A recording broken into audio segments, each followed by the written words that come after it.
Hey everybody, what's up and welcome back to today's video guys. And today guys, I'm going to go ahead and be showing you how to delete products in Ecwid.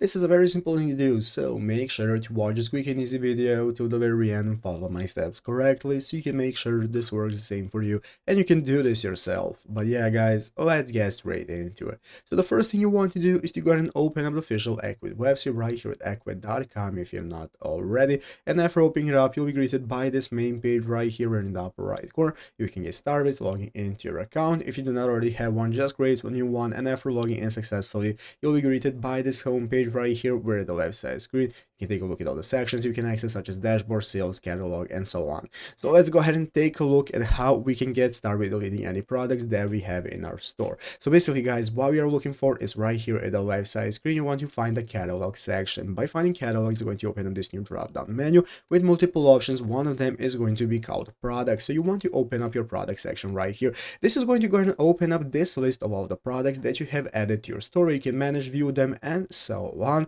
And basically guys, all you need to do to be able to delete your products is go ahead and edit them. So as you can see, you have the option right here to edit them, and you want to click on this arrow pointing downwards. So after clicking the arrow, it's going to open up this new menu where one of the sections is going to be called delete products. So if you want to delete it, click delete, and if you want to delete it guys, just confirm by clicking yes, and this is going to successfully delete the product from your store, and it's easy as that. So I hope this video was helpful. If it was, make sure to leave a like, subscribe to the channel. So guys, thanks for watching, take care, and bye.